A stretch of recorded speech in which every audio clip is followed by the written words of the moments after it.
Vamos falar um pouco de coisa mais séria agora hoje, né? Semana passada, eu não sei se vocês acompanharam, mas eu fiquei muito triste com o diagnóstico de demência do ator Bruce Willis. O cara que fez Duro de Matar, Sexto Sentido, tantos outros filmes grandiosos do cinema. Nossa, um dos meus filmes prediletos, inclusive, é o Duro de Matar 1. E eu fiquei muito sensibilizado com isso daí, e principalmente porque na minha família a gente tem caso de demência, né? E inclusive meu vozinho foi-se embora dessa forma triste. E tem muita gente que não sabe exatamente o que é a demência, quais são os sintomas, Alzheimer, né? Essas doenças neurodegenerativas, até difícil de falar, né? Neurodegenerativo. Mas a gente vai repercutir hoje, e na verdade não sou eu que vou falar sobre isso, a gente trouxe um especialista para falar, que é o neurologista Daniel Ribeiro, aqui da cidade de Varginha. Boa tarde, doutor. Boa tarde, Cadu. Tudo bem? Tudo bom, doutor. Eu vi até que nas suas redes sociais o senhor explicou mais ou menos o que aconteceu com o Bruce Willis ali. O que é esse trem que ele tem aí, velho? Da mesma forma que você ficou também um tanto consternado, né? Acho assim, a gente que acompanhou a sequência Duro de Matar, tudo aquilo que traz o nome demência próximo, a gente já fica um pouquinho assustado. Então trouxe o nome demência e trouxe uma coisa que até deixou a gente um pouquinho mais preocupado, demência frontotemporal. Quando a gente fala demência, a gente lembra de Alzheimer, e realmente tem que lembrar, é a causa de demência mais frequente, aproximadamente 70% das pessoas com demência vão ter um quadro de Alzheimer. Mas o quadro dele muda um pouquinho, porque quando a gente vai pensar na demência de Alzheimer, é predominantemente memória, né? Então quando você vê assim um senhorzinho, você falou do seu avô, então possivelmente ele já estava ficando um pouco mais esquecido em relação, perdendo alguns objetos, depois começa a não reconhecer alguns familiares próximos, esquece alguma coisinha, vai na cozinha buscar um determinado alimento e ele esquece. E aí com o passar do tempo o esquecimento vai aumentando até que ele começa a ter dificuldades no dia a dia, né? E isso é o quadro do Alzheimer, então ele mexe prioritariamente na memória. Já o quadro dessa demência frontotemporal, que acometeu aí o Bruce Willis, ele é diferente. Inicialmente, os quadros mais comuns começam a perturbar o comportamento da pessoa. Ou comportamento ou a fala. O dele foi mais raro ainda, que pegou mais inicialmente a fala. O comportamento, o senhor quer dizer o quê? Irritabilidade? Também. Isso é muito interessante, porque nosso cérebro, assim, nós somos nosso cérebro. Então é um pouco diferente quando a família começa a identificar algumas alterações comportamentais e fica na dúvida, peraí, isso é a pessoa, será que é porque ela discutiu, será que porque ela está passando um dia ruim, será porque ela está depressiva? Mas nesse caso, o comportamento, qualquer alteração comportamental, seja irritabilidade, ou às vezes a pessoa fica um pouco mais turrona, ou às vezes inflexível. Então não, eu quero minha água, o copo não fica aqui, o copo a partir de agora fica aqui, não tira daqui. E assim, o que a gente observa é uma mudança, não é uma pessoa que sempre foi assim. O passar do tempo isso pode acontecer e foi o que, primeiro ele teve a afasia, né, que foi no ano passado, em março do ano passado foi diagnosticado. O que seria a afasia? Seria a perda da produção de linguagem. Então ele começou a ter dificuldades, imagina, um ator, né, ter com dificuldade ali de seu instrumento de trabalho, a fala, e ali começou por ali, mas a gente tem outras causas de afasia, AVC pode causar afasia. E aí, depois de um tempo, ele evoluiu aí com quadros comportamentais que fechou o quadro de demência frontotemporal.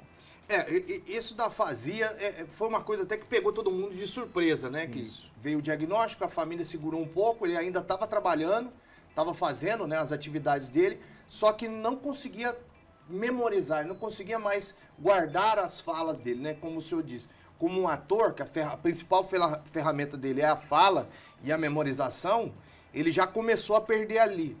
Então, no caso, por exemplo, a afasia ela pode ser, então, um grande sintoma para quem vai ter algum problema mais sério, como a demência, como Alzheimer. Perfeito. Embora não seja mais comum. Se a gente for pensar nas manifestações mais comuns, sem sombra de dúvida, a demência mais comum é a demência de Alzheimer. Então, memória vai ser uma das principais, né? Esse quadro dele, para você ter uma noção, é de 10 a 15% dos casos. Então, mas de certa forma, foi uma das coisas que a esposa dele falou, até no Instagram, que eu achei muito interessante, é o fato de a gente trazer esse diagnóstico para justamente eu estar aqui hoje conversando sobre vocês. Porque às vezes quem está em casa, às vezes assistindo, ouve falar sobre e fala, não, mas espera aí, eu estou vendo lá em casa tem uma pessoa que está com dificuldade de fala. E outra questão a respeito da demência frontotemporal é a idade. A demência de Alzheimer ela começa a vir depois de 60 a 65 anos de idade. A demência frontotemporal ela pega uma idade mais precoce. Então, o paciente, às vezes, com 50, 55 anos de idade, já pode começar com alteração da fala. Então, normalmente, a gente tem dois tipos. Tem um que a gente chama de forma gramática, que o paciente perde a capacidade mesmo, ele não está conseguindo usar o português de forma correta. Então, eu ir na fazenda para comer. Mas é uma pessoa que às vezes tem ensino superior e está tendo uma dificuldade. E tem a outra forma também, às vezes, que é a semântica, ele perde a compreensão. Um paciente que eu avaliei na semana passada, a gente faz algumas avaliações durante a consulta, e eu mostrei para ele uma foto de uma tartaruga e pedi para ele nomear. Ele é cachorro que tem casco.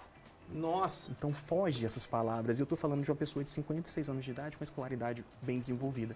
Então é uma a afasia, ela vem daí, a dificuldade da linguagem, que pode ser na escrita também. Né? Já o quadro mais comum de memória é o que a gente pensa no quadro do Alzheimer. Entendi. A afasia até é uma coisa, eu lembro, eu não esqueço dessa cena nunca. Eu que gosto de filme, gosto de série, eu lembro de assistir o Dr. House. E aí tem aquela cena inicial onde que você vai ver o que está acontecendo com a pessoa que vai pro hospital, né? Vai ser levada com emergência e ela começa, eu acho que é uma professora, inclusive, do episódio era uma professora. Ela está ensinando os alunos, de repente ela começa a titubear na fala. Até arrepio, só de lembrar disso, Deus me livre e guarde. Deus proteja todos nós. Mas isso pode acontecer, né? E aí, de repente, aquela fala tropeçada muito tempo é um sintoma de AVC, inclusive, né? Perfeito, você foi aí em cima, o primeiro episódio, na verdade, da temporada. Foi o primeiro episódio de House. Inclusive, a doença que lá eles aplicaram nesse episódio, eles mostram só coisas super raras, né? No Brasil é extremamente frequente, é a neurocisticercose. É o que o pessoal fala, a doença da carne do porco, que na verdade não é da carne do porco, é quem come alimentos crus, a salada e tal. E no caso, esse cisticerco, naquela professora, ela foi parar na região que produz a fala. Uhum. E ela foi tentar falar. Então, assim, a afasia, ela não vem só da demência. A afasia pode vir de uma doença inflamatória, doença infecciosa, e o mais comum aqui no Brasil para a gente é no AVC. O paciente que ele tem um derrame, fecha-se o vaso por onde vai produzir a linguagem, ele perde o movimento de um lado e fica com a dificuldade de fala. Inclusive, não sei se você já ouviu uma expressão que o pessoal fala, fulano está tantã. A gente fala ela de forma equivocada, como se a pessoa não estivesse, não está batendo bem, está com algum problema. Na verdade, tantã foi por conta que a pessoa que escreveu a afasia, o Paul Broca, quando ele descreveu, a pessoa só falava tam, tam, tam, tam. Então, quando ele foi descrever a afasia, ele falou, aquela pessoa, aí chamaram ele de tantã. Uhum. Então, eu tenho diversos pacientes que depois da perda de fala, eles só ficam só com tam, sim, monossilábicos, mas normalmente ficam tam, tam, tam, não conseguem verbalizar outras palavras. É uma coisa, então, tendo isso daí, é bom correr para um hospital. Com a maior brevidade possível. Se for de forma súbita, o mais rápido possível. E o problema é que a gente tem muito preconceito com relação a preconceito linguístico, etc e tal, mas numa situação dessa daí é muito mais grave do que falar errado, viu, gente? Sim, não é sim. o fato de falar errado, mas sim você vê que a pessoa está diferente na fala dela, às vezes pode também entortar, né? A gente fala entortar, mas sim. o rosto, né? Exato. E isso é um fenômeno que a gente, principalmente nesse momento, foi muito, muito pertinente sua fala, que a gente tem um tempo pensando na principal causa aqui de perda de capacidade de produção de fala, a afasia, que é o AVC. Se o paciente tem um AVC por falta de sangue, ele chega nas primeiras 4 horas no pronto atendimento, tem possibilidade de tratamento. O que é muito comum a gente perceber, Cadu? O paciente ele acorda, fala não boa. O que ele faz? Vou esperar, vou dormir um pouquinho para ver se eu acordo melhor. E nisso, quando o paciente acorda, ele já perdeu aquela janela que a gente poderia ter feito um tratamento. Então, essa sua fala é extremamente pertinente. Se perdeu a fala, se teve uma alteração cognitiva, se entortou o rosto, perdeu uma parte de força, de uma hora para outra, pronto atendimento com a maior brevidade possível. 4 horas é o tempo limite. 4 horas é o tempo limite. Eu costumo falar, 4 horas é o tempo limite para o médico. Para o paciente, o menor tempo será o melhor, porque cada minuto ele perde 1 milhão de neurônios no caso de um AVC. Caramba, velho! A cada minuto sem oxigênio. Putz, então, gente, é isso aí, ó. Não é brinquedo, não. Se você tiver alguma dúvida com relação, né? Você tá com algum parente aí que tem, né? Tá aparecendo algum sintoma, alguma coisa ou outra, você tá percebendo que tem alguma coisa diferente, neurologicamente falando, né? Porque o Dr. Daniel, ele é especialista em neurologia. Você pode mandar uma mensagem aqui, né? Que aí a gente vai passar para ele aqui. O WhatsApp tá aparecendo na tela. Inclusive, quero agradecer todo mundo mandando foto de carnaval, né?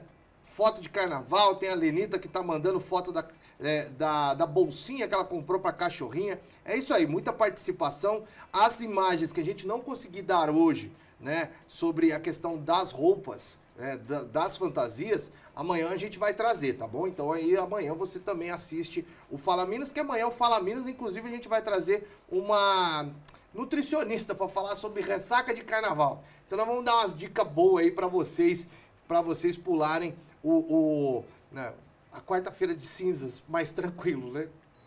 Porque tem gente que manguaça, tipo eu hoje. Vamos lá, então. Ô, doutor, vamos voltar sobre essa doença aí da demência, né? Qual que é o tratamento? Isso daí não tem cura, infelizmente, né? Infelizmente não tem cura. Se a gente for pensar no seguinte, nas doenças neurodegenerativas, quando o paciente ele tem uma perda cognitiva, ou seja, uma capacidade, uma habilidade que ele desenvolveu, qual a diferença de um cérebro de uma criança de 1 ano de idade para um adulto de 20 anos de idade? Na verdade, o pessoal fala o tamanho. Não, mas não é necessariamente o tamanho, são as habilidades que a pessoa aprendeu no decorrer do tempo. Então, a capacidade de falar, a capacidade de fazer conta, a capacidade de lembrar, memória, a capacidade de fazer um planejamento.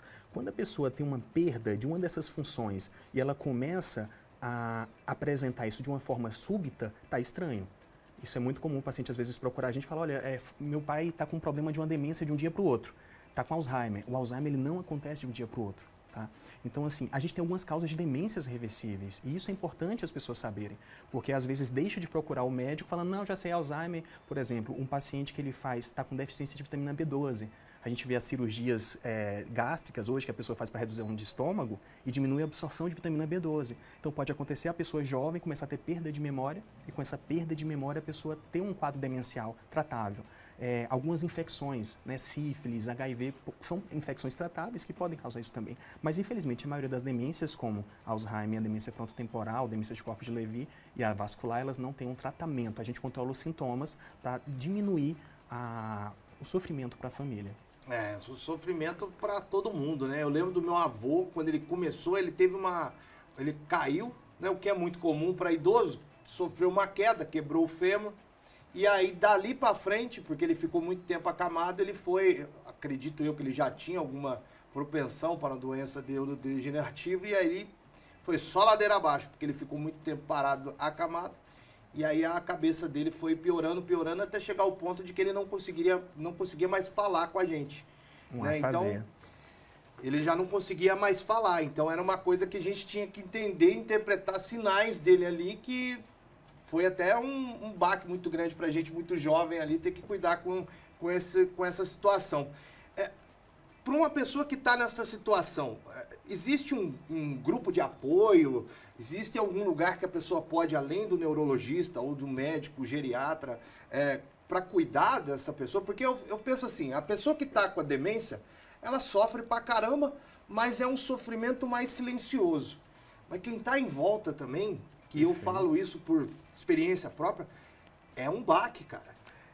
A gente vê isso muito frequente, eu sempre falo com os acompanhantes. Como é que está a sua saúde? Não, mas eu vim aqui para falar de meu pai. Eu falo, olha, a gente tem que pensar em cuidar do cuidador. São das pessoas que as pessoas, você vivenciou isso, você deixa de ter o seu cuidado para cuidar de um terceiro. E principalmente as doenças neurodegenerativas, elas funcionam como um sequestro. A família inteira fica nesse cárcere, então tem que modificar todo o planejamento financeiro da família, tem que modificar todo, fulano, você não vai poder trabalhar mais tal horário porque você tem que cuidar. A pessoa perde a sua autonomia, e essa perda de autonomia faz com que nós tenhamos dificuldade não só para o paciente, mas também para os cuidadores. E a gente tem essa questão, normalmente, por exemplo, a gente tem ONGs, né, que principalmente não existe um roteiro para o familiar. Pergunta, o que eu vou fazer agora? Não, infelizmente, a doença ela pode vir, para ter uma noção. Todo mundo vai ter Alzheimer, todos nós vamos ter Alzheimer. Alguns vão morrer antes de desenvolver. Então, Alzheimer é uma doença que será extremamente prevalente. Então, na sua família, provavelmente você, se não tiver, vai conhecer alguém com Alzheimer. A gente tem associações, na verdade, ONGs, que elas funcionam tanto para orientar os cuidadores, né, quanto também para dar dica para os pacientes em fase inicial. Porque o sofrimento que você falou, isso é bem verdade. O paciente na fase inicial, ele sofre muito, porque ele percebe o que está acontecendo, mas faz parte da própria doença ele perder a percepção da doença.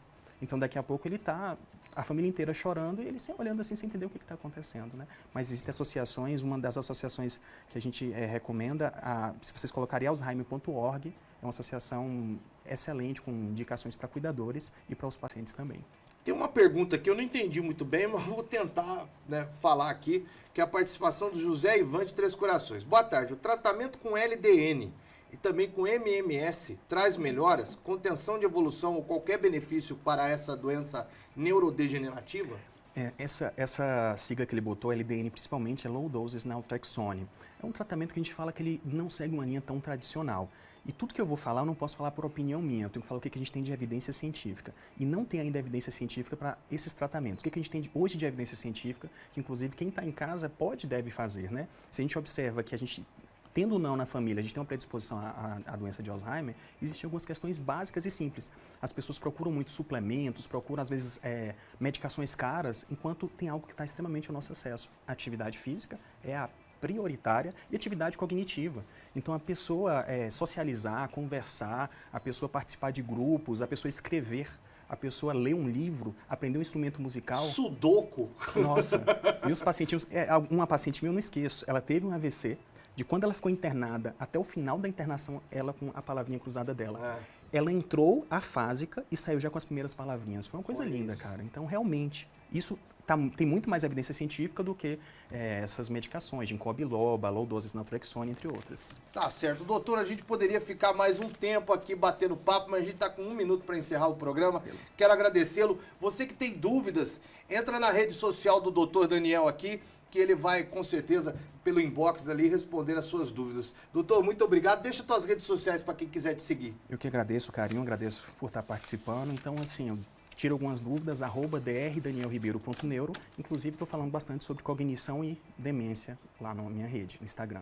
Isso é bom. Eu já estou seguindo lá, já vou pegar umas ideias, porque, infelizmente, muitas são doenças hereditárias e, né, espero que seja só no final da minha vida isso daí, mas pode acontecer, então a gente tem que se prevenir. Obrigado, doutor. Obrigado a você que acompanhou até agora o Fala Minas. Fica agora com Vida Saúde. Quem me mandou mensagem em fotos, eu já vou pegar agora e vou passar para a nossa produção para a gente fazer um negócio bem legal amanhã. Então amanhã você não pode perder o Fala Minas, porque vai estar muito bacana.